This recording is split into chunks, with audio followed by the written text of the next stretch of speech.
Ki Bagaspati ada di sana. Si Gerandong belum tentu mampu melawannya. Hah? Aku harus menghadapi si Bagaspati. Dasar makhluk so jago. Dia pikir Ki Bagaspati manusia macam apa?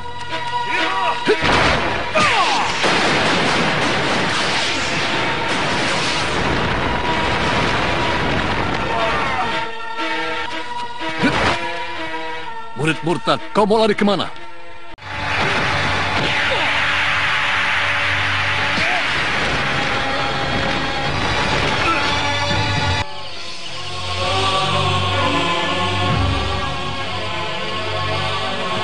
Pendowar.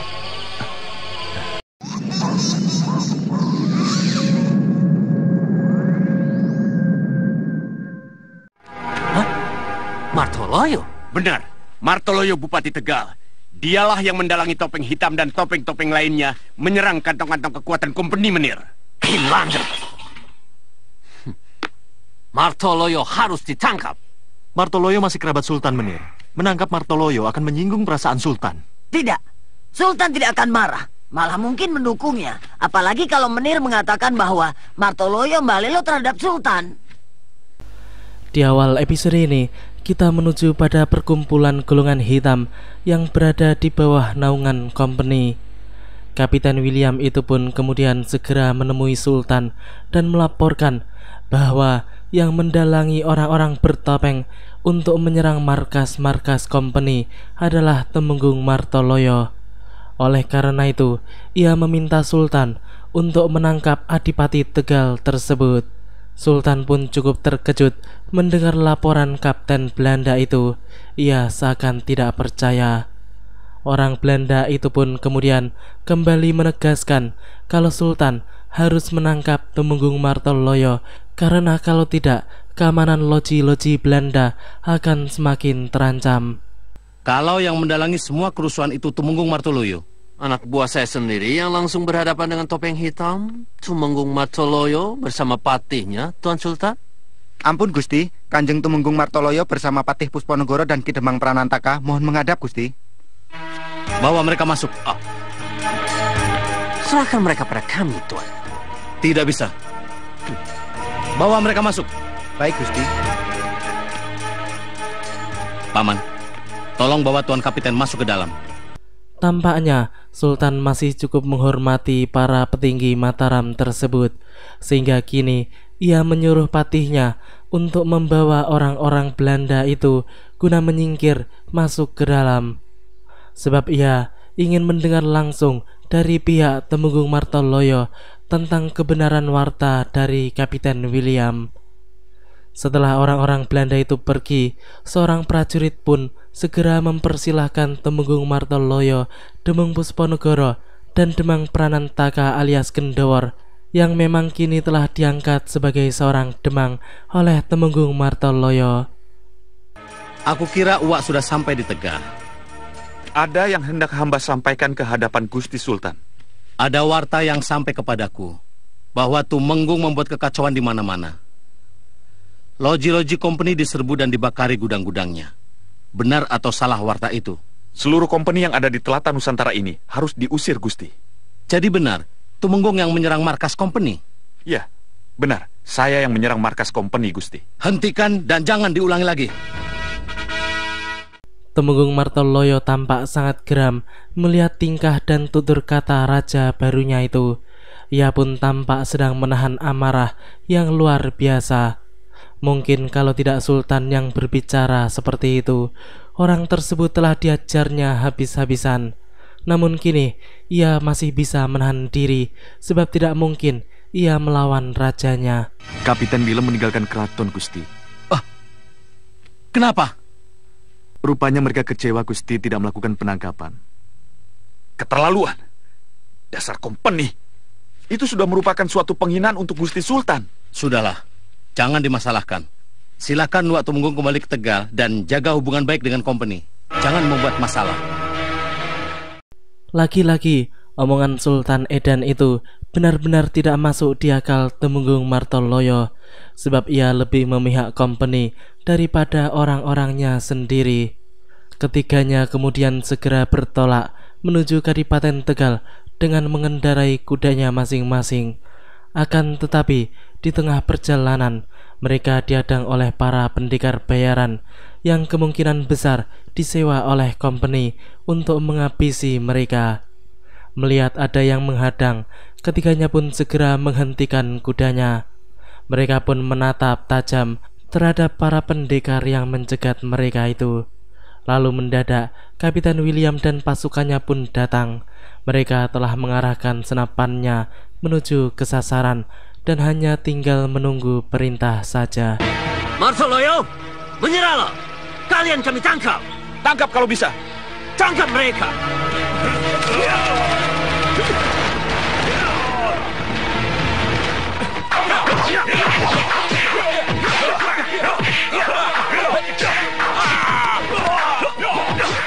Orang Belanda itu tampaknya tidak main-main.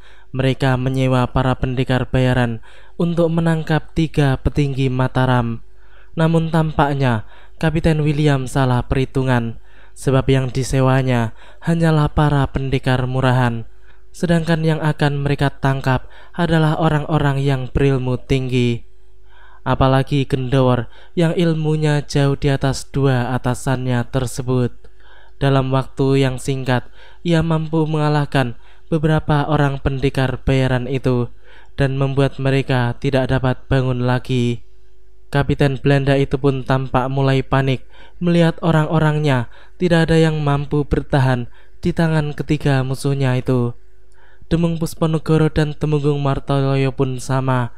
Mereka dengan mudah mampu mengalahkan lawan-lawannya tersebut.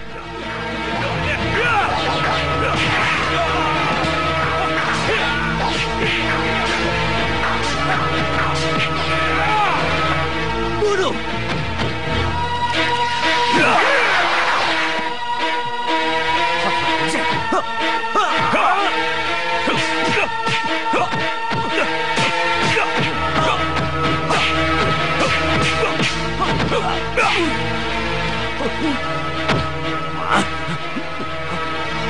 Pasukan, mundur! Kapiten William pun langsung memerintahkan pasukannya untuk mundur seperti melihat setan. Setelah melihat kedatangan Pangeran Purbaya, para kiai dan pasukan Mataram, mereka pun lari terbirit-birit masuk ke dalam hutan. Namun walaupun begitu, Temenggung Martoloyo dan yang lainnya pun hanya membiarkan mereka untuk pergi tanpa melakukan perlawanan, sebab mereka tahu bahwa orang-orang itu memang sudah menyerah dan tidak melawan. Tidak apa-apa, Kiai. Alhamdulillah tidak apa-apa. Gendowor, kapan kamu ketemu Kanjeng Temenggung? Tahu-tahu Andika sudah ada di sini. Allah yang mempertemukan kami, Kiai. Ketahuilah para Kiai, sekarang Gendowor bukan lagi seorang pekatik kuda, tapi dia sekarang sudah kuangkat sebagai Demang. Dengan sebutan Ki Demang Pranantaka. Oh iya. Kini kita menuju pada Wiratsangka yang di saat itu sedang berlari ketakutan setelah melarikan diri dari hadapan Ki Bagespati, sebab ia takut dibunuh oleh gurunya itu. Kini ia juga tidak memiliki pedang Nagawirul lagi, sebab pusaka itu telah dirampas oleh Gundala Seta. Lelaki pengecut tersebut pun sudah tidak mengetahui lagi di mana ia berada di saat itu. Lalu mendadak saja ada angin kencang yang tiba-tiba muncul dan menerpa dirinya. Setelah itu mendadak muncul seekor ular yang berukuran sangat besar berwarna hijau yang langsung menyerang Senopati pengecut tersebut. Namun ia mencoba untuk melawan walaupun tampak kesulitan, sebab ular raksasa itu memang bukanlah ular biasa. Ia adalah Naga Sariti, ratu siluman ular yang menguasai wilayah hutan tersebut.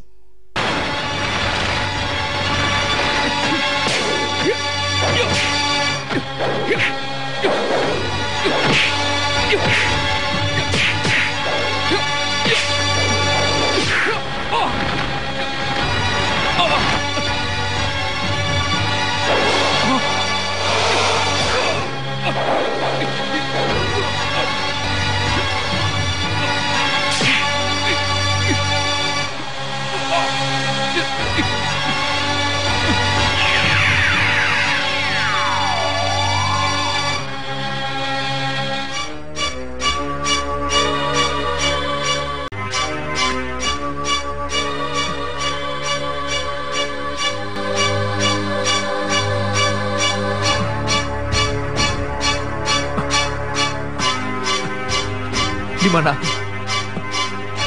Kau berada di istanaku, Kakang. Istana?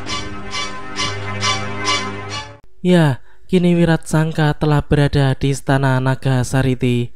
Lelaki itu tampak kebingungan mengapa dirinya tiba-tiba berada di tempat tersebut. Naga Sariti pun kemudian menyuruhnya untuk meminum ramuan yang telah dibuatnya, dan Wiratsangka pun menurutinya. Ia tidak tahu kalau ramuan itu adalah ramuan penakluk yang akan membuat dirinya menjadi siluman ular, sekaligus akan dijadikan sebagai suami Naga Sariti. Wanita siluman itu pun tampak senang karena Wiratsangka telah masuk ke dalam jebakannya. Di malam harinya, Wiratsangka yang telah terkena sihir ular itu pun pulang menuju kediamannya di Kadipaten Kudus. Senopati pengecut itu kini telah berubah menjadi ular jelek berwarna merah kuning. Ketika telah sampai, istrinya pun tampak sudah tidur, namun ia berusaha membangunkan istrinya tersebut.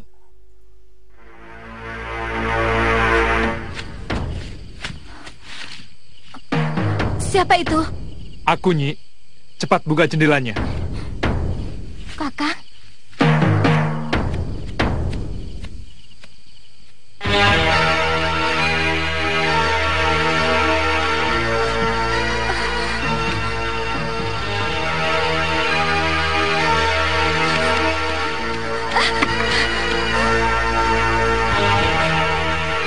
Jangan terkejut, Nyai. Aku Wiratsangka suamimu. Kau lihatlah.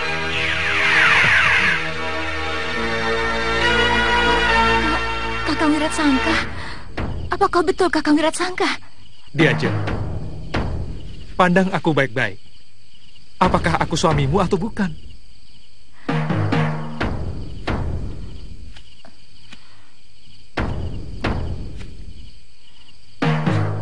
Ya, Wiratsangka kini telah terkena sihir ular Naga Sariti.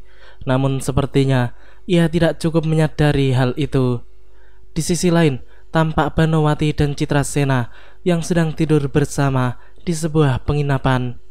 Namun putri Ki Bagaspati itu tampak gelisah dan tidak bisa tidur.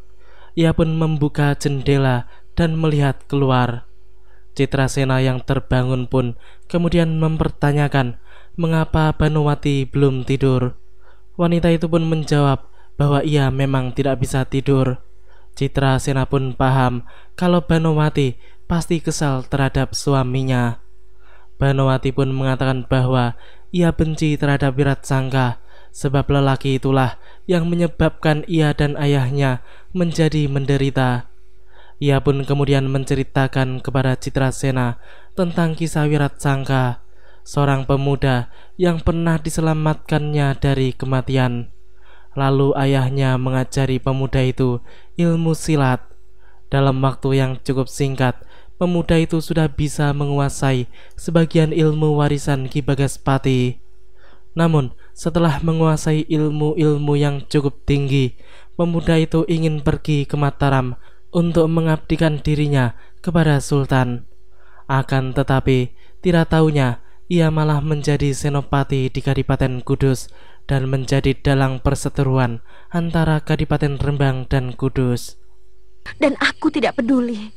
Yang jelas dia sudah mengkhianati aku dan menikah dengan perempuan lain. Dan yang lebih menyakitkan lagi, dia berusaha untuk membunuh kami. Sakit hati ini harus kami balas.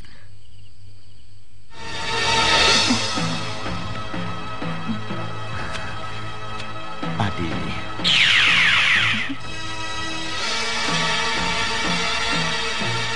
Citrasena, sampaikan salamku pada ayahmu. Kalau ada jodoh kita akan bertemu lagi. Selamat jalan, Paman. Ayo Banowati. Kita tidak melawan Mataram, tapi kita sedang melawan kompeni. Apapun yang terjadi, kita harus bisa mengusir kompeni dari Mataram. Nah, Mas Tumenggung, kita akan berhadapan dengan Sultan. Kita harus berpikir dua kali. Sebab jika kita tidak didukung oleh bupati-bupati lain, kita akan celaka sendiri. Jika kita bisa menarik minat para bupati seluruh Jawa, kompeni pasti akan terusir. Betul, Kiai. Kesultanan Cirebon, Banten dan wilayah lainnya pasti akan membantu perlawanan kita. Kita mulai dari Tegal. Ki Demang Pranantaka. Nyadong dawuh, Kanjeng. Andika tetaplah sebagai topeng hitam. Lenyapkan seluruh kompeni yang ada di Tlatah Tegal. Kami semua mendukungmu. Sendiko, Kanjeng. Di malam itu juga, Gendawar atau Ki Demang Pranantaka memimpin penyerangan ke markas kompeni dengan berubah menjadi topeng hitam. Tidak hanya Gendawar saja, namun Temenggung Martoloyo dan para kiai yang ikut, semuanya juga memakai topeng yang sama dengan topeng hitam. Mereka pun kini telah masuk ke pelataran markas kompeni. Gendawar pun kemudian menyuruh para kiai untuk bergerak terlebih dahulu guna bersiap menghadapi para prajurit jaga. Kanjeng Temenggung bersama anak buah ke gudang Mesiu, bakar. Dari sana Kanjeng lari ke gedung itu. Di sana sudah menunggu Kiai Jamas dan Kiai Basari. Ya, sasaran kita malam ini memusnahkan gedung Mesiu dan para ofisirnya. Ada pertanyaan, Kanjeng? Silakan. Topeng hitam tampaknya memang layak untuk dijadikan sebagai pemimpin, sebab strateginya cukup cerdik. Ketika itu, pasukan kompeni tampak sedang menjaga ketat markasnya dengan persenjataan lengkap.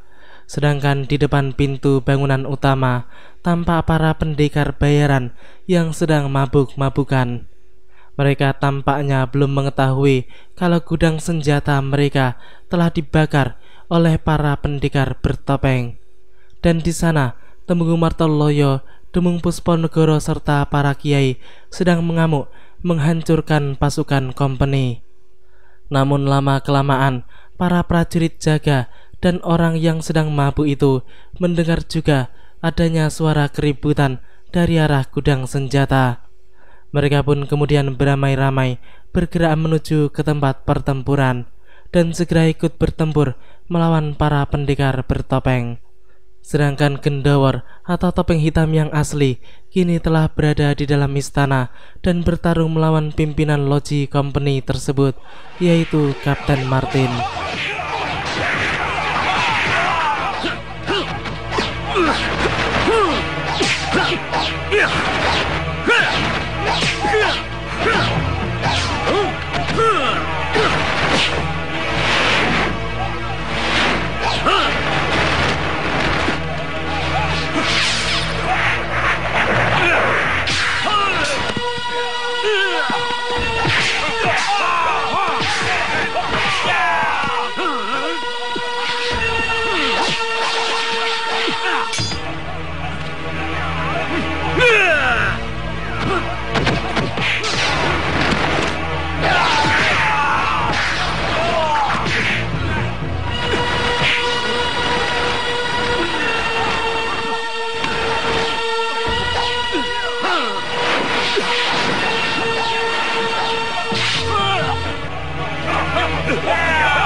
Ya, setelah topeng hitam memberitahukan kalau tugasnya untuk menghabisi Kapten Martin telah selesai, maka pendekar bertopeng yang lainnya yang berada di luar pun kemudian segera pergi meninggalkan tempat tersebut. Keesokan harinya, tampak Kapten William marah setelah mendengar kejadian semalam. Ia pun telah menghadap Sultan. Ia memastikan bahwa semua itu adalah ulah dari Temenggung Martoloyo dan Temenggung itu harus ditangkap. Sultan pun mengatakan bahwa menangkap Temenggung Martoloyo akan berdampak buruk, sebab sang Temenggung adalah termasuk sesepuh Mataram. Sultan pun kemudian mengatakan bahwa ia akan mencari cara untuk melunakkan hati Adipati Tegal tersebut. Setelah itu, Raja Mataram yang secara tidak sadar telah dijajah oleh Belanda itu pun kemudian segera menuju ke tempat uaknya yang juga merupakan penasihat kerajaan di masa Sultan Agung. Aku cuma punya waktu sebentar, Eyang. Uak Temenggung Martoloyo sedang mengamuk tidak karuan. Aku ingin dia menghentikan perbuatannya. Siapa yang pantas untuk dijadikan utusan, agar dia mau mendengarkan omongan saya? Yang paling tepat, Temenggung Martopuro. Ia saudara seperguruannya. Nanda Prabu, utuslah dia. Terima kasih, Eyang. Usul Eyang sangat baik.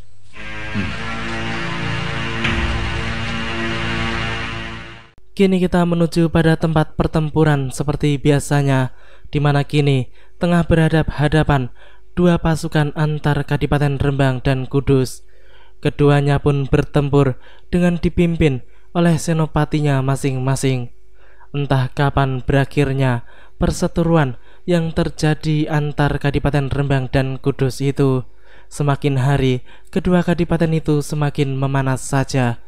Dan yang menjadi korban adalah para prajurit dari kedua belah pihak. Untuk kali ini, pasukan Kadipaten Rembang dipimpin oleh Ki Bantar Angin, senopati yang terkenal cukup tangguh di medan perang. Namun sepertinya senopati Kadipaten Kudus juga memiliki kemampuan yang cukup tinggi.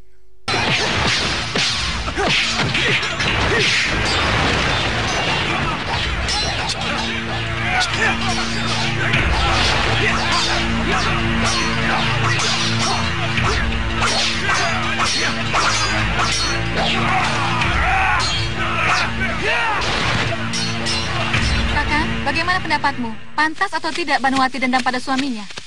Kita tinggalkan sejenak pertempuran itu.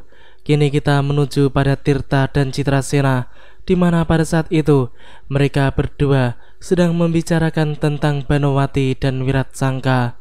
Gadis itu pun lagi-lagi mempertanyakan kepada Tirta apakah kekasihnya itu akan melakukan hal yang sama seperti Wiratsangka. Mendapat pertanyaan seperti demikian, Tirta pun menjadi sedikit kesal. Namun ia bisa bersabar, sebab ia tahu kalau memang sifat Citrasena seperti itu.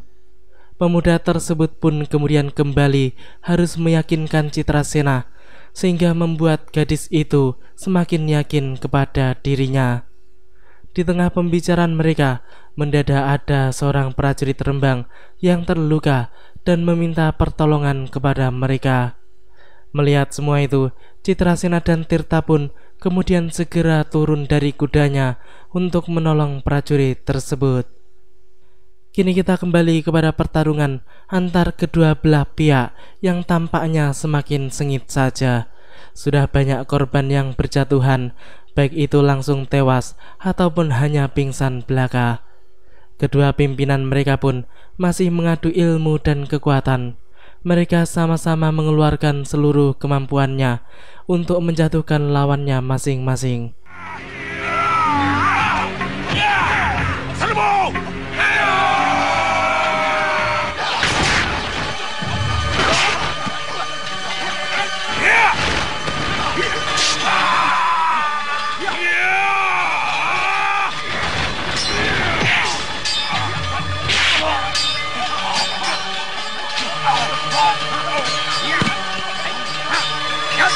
Siapa kau?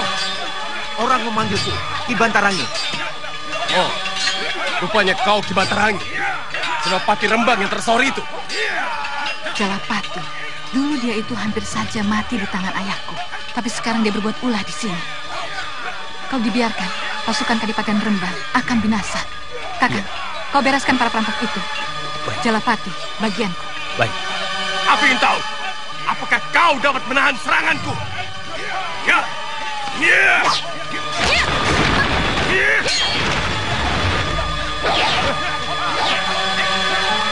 Siapa kau? Campur urusanku. Jalapati, matamu benar-benar. Aku Citrasena. Citrasena? Citrasena dari masa lalu? Iya, 10 tahun yang lalu ayahku telah mengampuni selembar jiwamu. Ternyata kau belum kapok. Kalau ayahmu ada di sini, kau bisa sesumbar semaumu. Lagi-lagi musuh lama Gundalasita itu meremehkan Citrasena hanya karena ia adalah seorang gadis yang dikiranya lemah. Tidak seperti ayahnya yang merupakan pendekar besar yang tak terkalahkan. Namun Citrasena sudah biasa diremehkan seperti itu oleh lawannya, terutama bekas-bekas musuh ayahnya.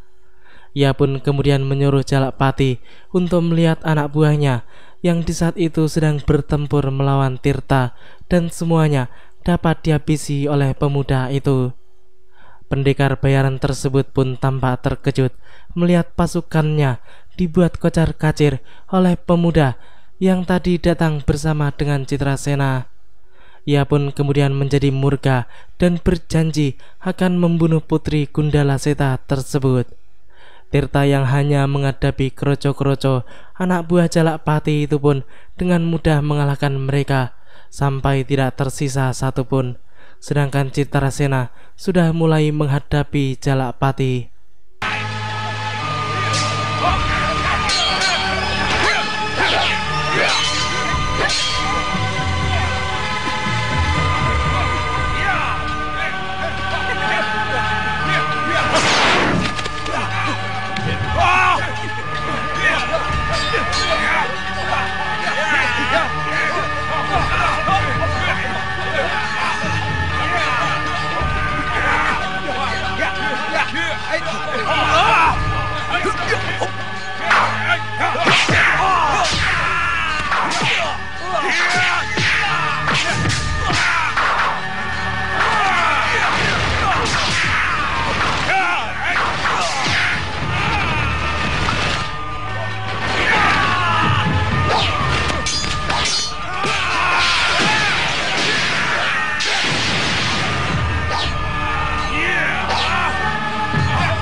Demikianlah alur cerita di episode kali ini.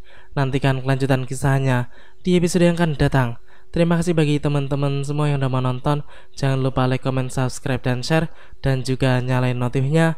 Wassalamualaikum warahmatullahi wabarakatuh.